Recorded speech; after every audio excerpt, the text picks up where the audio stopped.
हमारे देश में प्राचीन समय से ही विशिष्ट अवसरों पर उत्सव मनाने और मेला आयोजित करने की परंपरा रही है। पूर्वजों से मिली इस विरासत की झलक प्रायः देश के हर एक हिस्से में हमें देखने को मिलती है। पारंपरिक तौर पर ये मेले प्रायः धार्मिक पर्व एवं त्योहारों के अवसर पर ही आयोजित किए जाते रहे हैं। इसी कारण इन मेलों के वातावरण में उत्सव का उत्साह के साथ-साथ श्रद्धा और भक्ति का अद्भुत मेल भी दिखाई देता है। हमारे भारतीय मेलों की एक अन्य महत्वपूर्ण विशेषता यह है कि इनमें उस क्षेत्र विशेष की संस्कृति और परंपरा उभर कर सामने आती है जिस क्षेत्र में ये आयोजित किए जाते हैं।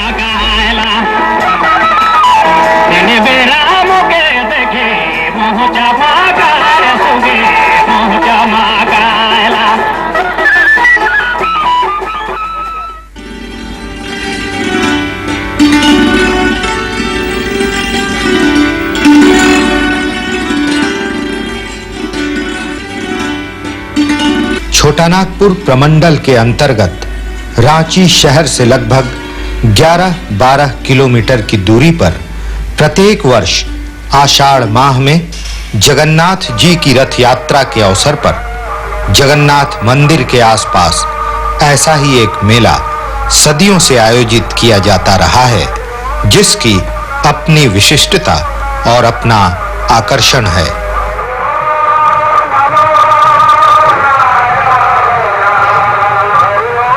जिस तरह पुरी की रथ यात्रा की शोभा देखने के लिए श्रद्धालुओं के अतिरिक्त देश विदेश के पर्यटक भी वहां जाते हैं, उसी प्रकार रांची स्थित जगन्नाथपुर में रथ यात्रा की शोभा और यहां आयोजित मेले का आनंद लेने के लिए लोग दूर-दूर से आते हैं। मेले में चारों ओर जन समुद्र सा उमड़ा दिखाई देता है। रथ यात्रा के दिन जगन्नाथ मंदिर परिसर में श्रद्धालुओं, दर्शनार्थियों और तमाशबीनों का आना दिन चढ़ते ही आरंभ हो जाता है।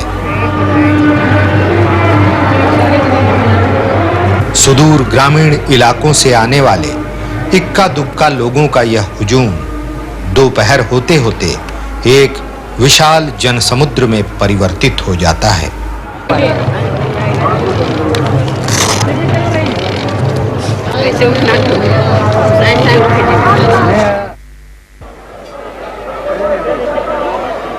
प्रारंभिक दिनों में इस मेले की प्रकृति कितनी सहज और ग्रामीण रही होगी, इसका तो मात्र अनुमान ही लगाया जा सकता है। परंतु आज के आधुनिक युग में भी इस विशिष्ट मेले की प्रकृति और स्वरूप में शायद बहुत अधिक अंतर नहीं आया है।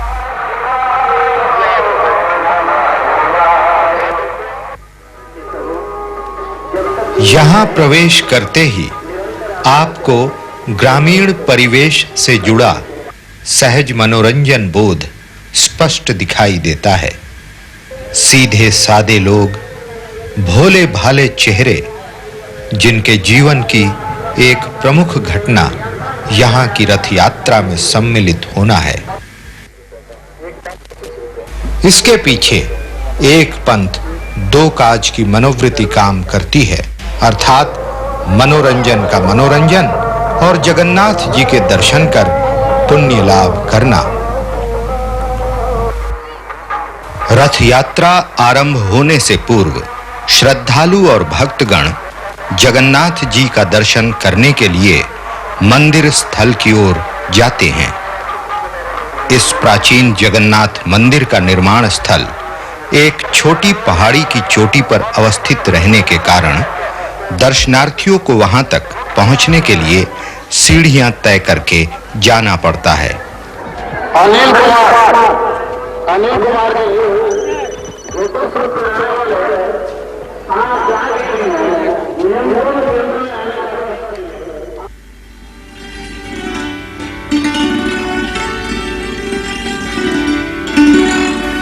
स्थल से नीचे शांत फैले धान के हरे भरे खेतों का विस्तृत फैलाव मन में अपार शांति और सुकून का भाव उत्पन्न करता है और इच्छा होती है कि पल दो पल वहां बैठकर इस अनुभव का आनंद उठाया जाए।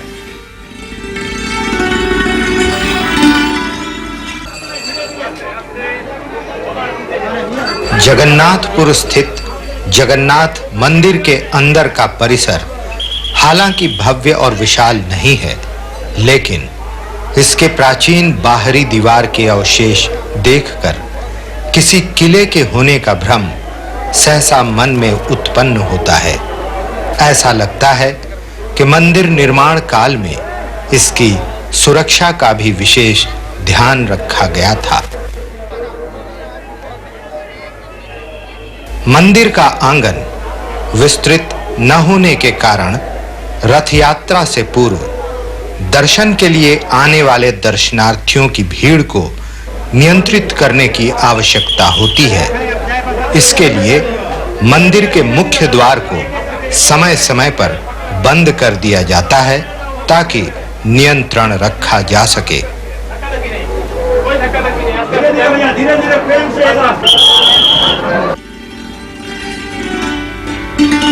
जगन्नाथपुर मंदिर की स्थापना का इतिहास अत्यंत प्राचीन है, जिसका संबंध तत्कालीन बड़कागढ़ स्टेट के पूर्व शासकों से जुड़ा है। गौरतलब है कि छोटा नागपुर के अमर शहीद ठाकुर विश्वनाथ शाहदेव का संबंध इस राज परिवार से है और उन्हीं के पूर्वज ठाकुर ऐनीनाथ शाहदेव ने इस मंदिर की स्थापना 1691 ईस्वी में की थी। छोटनागपुर की इस रथ यात्रा एक ठाकुर ऐनी सायनाथ शाहदेव ने अपने जीवन काल में इसको एक बहुत महत्वपूर्ण बनाया, एक मंदिर बनाया ऊंचा पहाड़ी में, और आषाढ़ द्वितीया में यहाँ मेला लगाने की प्रचलन हुई और रथ यात्रा जैसे पुरी में होता है वैसे ही ऐसे ही रथ यात्रा निकलता है। यहाँ जगन्नाथ बलदेव सुभद्रा ये सब मिल करके रथ पर आरूढ़ होते हैं और मौसीबाड़ी को जाते हैं। ये और एक महत्वपूर्ण बात है कि यहाँ पर ये दूर दराज से आते हैं लोग। उस समय तो रांची उतना विकसित नहीं था, दूर दराज से लोग आते हैं, सामान खरीदते हैं, जैसे किसान का हल, फाल, छाता वगैरह वगैरह, और भी बहुत छोटे छोटे चूड़ी उड़ी, गहना उहना, ये सारे चीज़ यहाँ मिल जाते हैं सस्ते उपलब्ध में एक ही जगह। इसलिए दूर दराज से लोग आकर के यहाँ पर लेते थे। उस जमाने को याद करते हैं, जब हम लोग छोटे थे तो बैलगाड़ी में चढ़ के आते थे। अभी तो सबका मोटर गाड़ी हो गया है, उनको याद है, वो लोगों को याद है मड़वारी और ये सब सारे आते थे। कोई पीठ में चढ़ के आता था अपनी माँ के गोदी में, कोई कान में चढ़ के, बाप का कान में चढ़ के आता था। इस तरह से लोग आते थे। और अब तो विकसित हो गया है, विकसित होने पर तो मोटर गाड़ी, बस, ट्रेन, ये सब आ रहे हैं। रथ यात्रा के दिन जगन्नाथ जी की रथ यात्रा दोपहर बाद प्रायः 4 बजे आरंभ होती है। इससे पूर्व रथ को मंदिर के निकट एक स्थान पर लाकर रखा जाता है, जहां श्रद्धालु अपने हाथ में पुजारी से विशिष्ट धागा बंधवाते और टीका लगाते हैं। ऐसा करना शुभ माना जाता है। उधर मेला अपने संपूर्ण यौवन पर होता है, लेकिन मेले में घूम-घूम कर थक चुके कुछ लोग पेड़ की छांव में बैठकर आराम करते दिखते हैं और वहीं कुछ दोपहर की धूप की चिंता किए बिना मेले का आनंद उठाने के लिए आतुर दिखते हैं।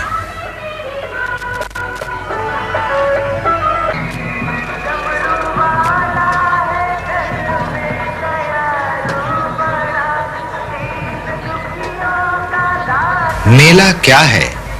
भानुमति का पिटारा है।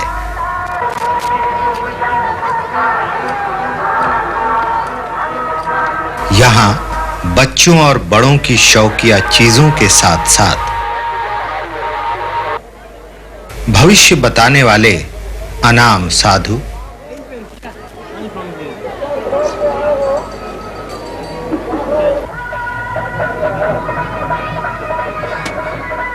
रंग बिरंगे गुब्बारे और विभिन्न रूप धारण करने वाले बहुरूपिया तक मिल जाएंगे।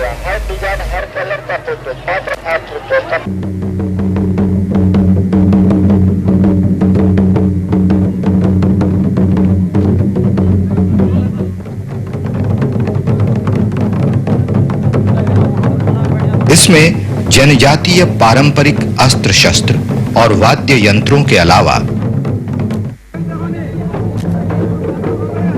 घर गृहस्थी का साजो सामान,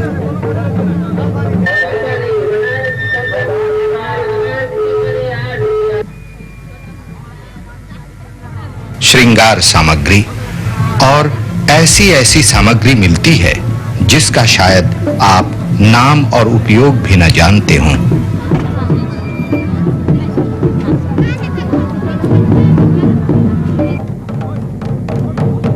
जगन्नाथपुर मेले के जिस हिस्से में जनजातीय पारंपरिक वाद्य यंत्र और ग्रामीण उपयोग की अन्य सामग्रियां मिलती हैं, वहां का वातावरण बड़ा ही सहज और स्वाभाविक है।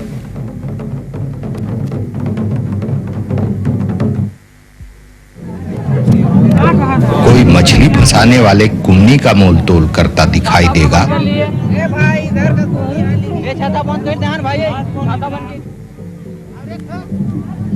तो कोई खजूर के पत्ते से बनी चटाई की लंबाई चौड़ाई नापता मिल जाएगा।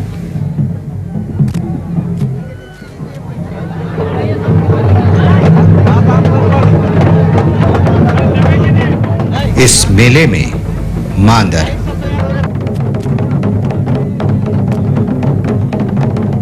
नगाड़ा,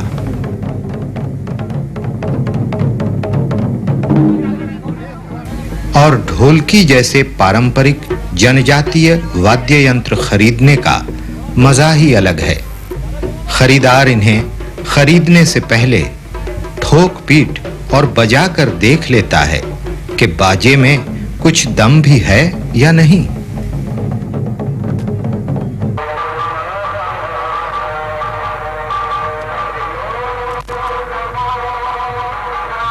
मेले के आरंभिक दिनों में इस मेले की प्रकृति संपूर्ण रूप से जनजातीय सांस्कृतिक परंपरा और विरासत की परिचायक थी, परंतु समय के बदलाव के साथ-साथ यहाँ भी अब धीरे-धीरे परिवर्तन आ रहा है और इसका झुकाव व्यावसायिकता की ओर हो रहा है। शायद बदलते परिवेश की यही मांग है। हाँ, व्यवसायिक तो हो गया है, धीरे धीरे लोगों में एक जागृति हो गई। जो यहाँ पर मिल जाते हैं सामान, उतना सस्ता अब नहीं लगता है। रांची में और भी जगह जगह पर दुकान में ये लोहे का सामान और जितना छाता उता जितना सब सारे सामान हैं, कमीच उमीच, ये सब सस्ता उधर पड़ते हैं। तो व्यवसायिक ऐसे यहाँ पर तो लगता है कि जितना से जितना आदमी को किसी तरह से लोग लें, ऐसी फिक्र में सब आता है। मेला उला में देखिए झूला उला भी है, ये सब व्यवसाय कर रहे हैं, समय की मांग है। दोपहर बाद सूरज जब एक ओर झुकने लगता है, तब रथ के श्रृंगार की तैयारियां आरंभ हो जाती हैं और रथ को फूल मालाओं से सजाया जाता है।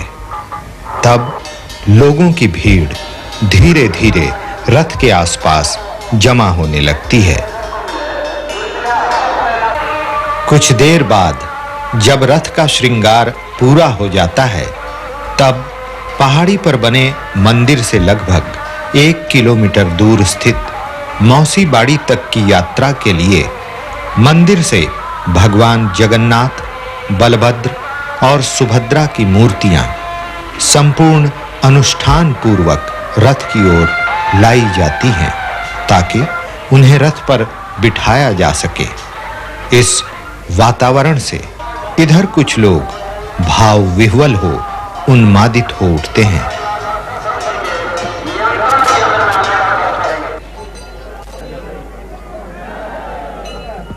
भगवान जगन्नाथ के वर्तमान स्वरूप से संबंधित कथा है कि मालवा के राजा इंद्रद्युम्न को स्वप्न आया कि वे विष्णु के उस रूप की पूजा करें जिस रूप की पूजा जंगल में कोल भील किया करते थे।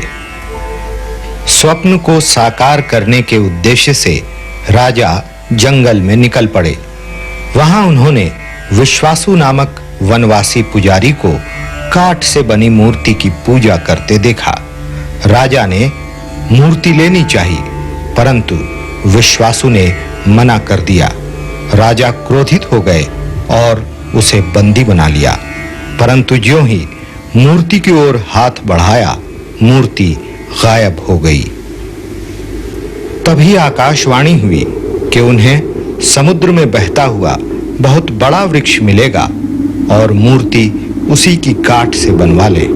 राजा को समुद्र में वृक्ष तो मिला, परंतु राज्य का कोई भी कारीगर मूर्ति बनाने में सफल नहीं हुआ। ऐसे समय में एक दिन भगवान विश्वकर्मा बूढ़े बढ़ई के रूप में राजा के पास आए और कहा कि वे मात्र 21 दिनों में मूर्ति बना सकते हैं, बशर्ते कि कोई उन्हें मूर्ति बनाते न देखे। राजा ने उन्हें आज्ञा दे दी और वे एक कमरे में बंद होकर मूर्ति बनाने लगे। 14 दिनों बाद राजा इंद्रद्युम्न की पत्नी गुंडीचा को जिज्ञासा हुई कि बूढ़ा बढ़ई कर क्या रहा था, वह जीवित भी था कि नहीं। फलस्वरूप उसने कमरे का दरवाजा 21 दिन पूरा होने से पहले ही खोल दिया। विश्वकर्मा तत्काल अंतर्ध्यान हो गए। मूर्ति अधूरी ही बनी रही, उसका हाथ नहीं बन पाया।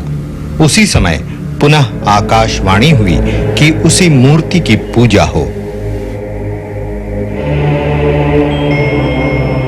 तब से आज तक भगवान जगन्नाथ के इसी स्वरूप की पूजा होती आई है और श्रद्धालु अपना हाथ ही जगन्नाथ का हाथ बताते आए हैं। यह एक लोकप्रिय कहावत भी है, अपना हाथ जगन्नाथ। जगन्नाथपुर में रथ यात्रा का सिलसिला पिछले 2-250 वर्षों से चला आ रहा है। इस संबंध में मंदिर के प्रधान पुजारी बड़ी रोचक कथा बताते हैं। इस यहाँ का जो मंदिर है, इसका स्थापना यहाँ के राजा ठाकुर ऐनीनाथ सहदेव 1691 ईस्वी में इसको स्थापना किए थे। उस समय उन्होंने यहाँ से पैदल पुरी धाम गया था, जो उड़ीसा में पुरी है। वहाँ 21 दिन तक उन भगवान का प्रार्थना किए, आराधना किए। भगवान उनको स्वप्न दिए, तो भगवान से ही वरदान में मांगे कि प्रभु हमारे राज में चलिए, हम मंदिर बना के आपका पूजन करेंगे। तो भगवान कहे कि ठीक है, हम सब दिन तो नहीं जाएंगे, लेकिन रथ यात्रा के दिन हम अवश्य वहाँ जाएंगे। तो उस समय यहाँ से लाए और वहीं से विग्रह, तीनों विग्रह लाकर यहाँ स्थापना किए और उसी समय से पूजा पाठ भगवान का चल रहा है। रथ यात्रा तो जब से यहाँ मंदिर स्थापना हुआ उसी समय से रथ यात्रा चल रहा है। और रथ यात्रा का यही प्रमाण है कि आषाढ़ शुक्ल पक्ष द्वितीया को मुख्य मंदिर से रथ निकलती है और शुक्ल एकादशी, हरिशयनी एकादशी को उधर से वापस मुख्य मंदिर आती है।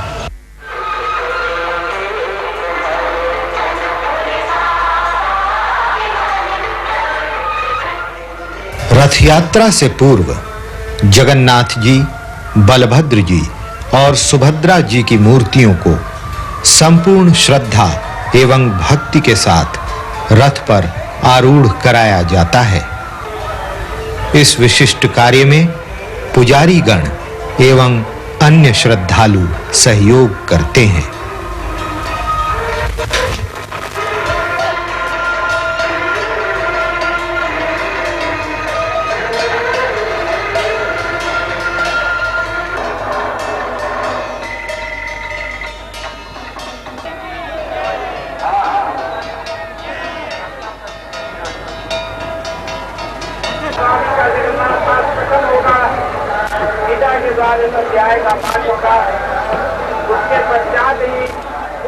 रथ यात्रा आरंभ होने से पूर्व का एक महत्वपूर्ण अनुष्ठान विष्णु सहस्त्र नाम का जाप करना होता है। इस अनुष्ठान में कोई भी इच्छुक स्त्री पुरुष भाग ले सकते हैं।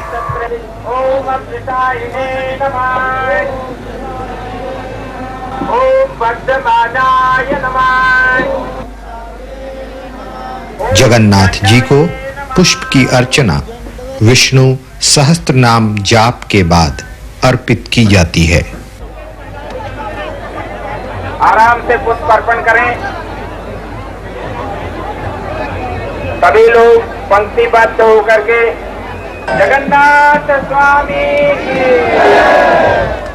तब तक उपस्थित जनसमूह भक्ति भाव से यात्रा आरंभ होने की प्रतीक्षा करते हैं।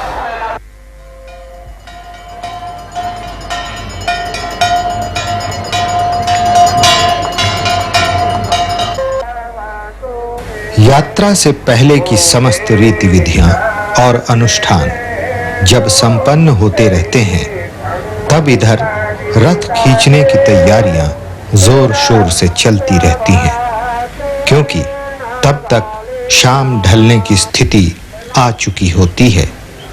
ऐसा लगता है कि मेले की संपूर्ण भीड़ ही मानो रथ खींचने और जगन्नाथ जी के दर्शन करने आ गई हो।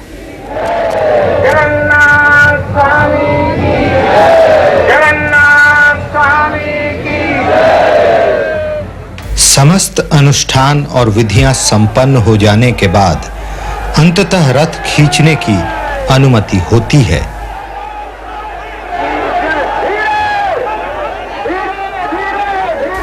अनुमति मिलते ही श्रद्धालु और भक्तगण संपूर्ण श्रद्धा और जोश के साथ रथ खींचना आरंभ कर देते हैं।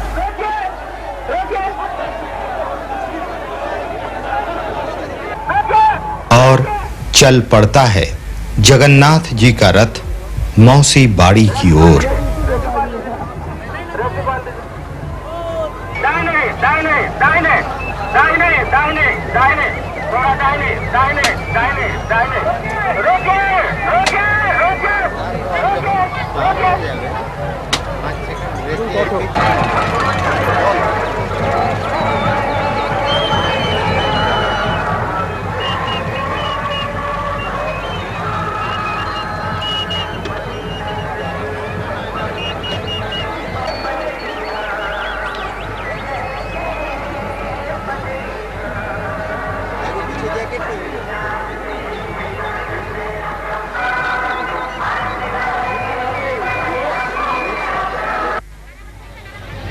जगन्नाथपुर का यह मेला वैसे तो लगभग सप्ताह भर चलता है, लेकिन रथ यात्रा के दिन मेले में जो आकर्षण और भीड़ रहती है, वह बाद के दिनों में धीरे-धीरे कम होती जाती है।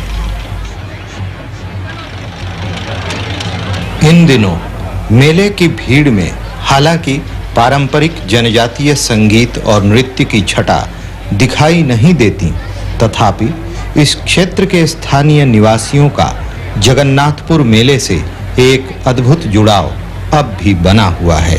अभी भी आती है आदिवासी प्रजा और खूब जगन्नाथ जी से मिलती है। आप अगर वो घुरती रथ कल एकादशी में घुरती रथ होता है, इसमें अगर आप आएंगे तो जब यहाँ पर आप देखेंगे कि महिला लोग खूब आती है आ जाने पर यहाँ पर, और भक्ताइन जो कहते हैं वो भक्ताइन सारे आते हैं, अपना इष्ट देव जगन्नाथ जी को प्रणाम करते हैं, छूते हैं, नमस्कार करते हैं और उनका सिंदूर वगैरह और रस्सी का टुकड़ा लेके जाते हैं कि कल्याण हो उनका पूरा वर्ष। क्योंकि ये जो मूर्ति है ये काठ के मूर्ति हैं और आदिवासी का ही ये संपत्ति है। धीरे धीरे कालक्रम में हम लोग भी इसको बना लिए अपना, उन लोग भी साथ में साथ देता है। घुरती रथ के दिन शाम के समय मेला क्षेत्र में मौसी बाड़ी के पास एक बार पुनः दर्शनार्थियों की भीड़ जमा होने लगती है और चारों ओर फिर मेले का सा समा बंध जाता है।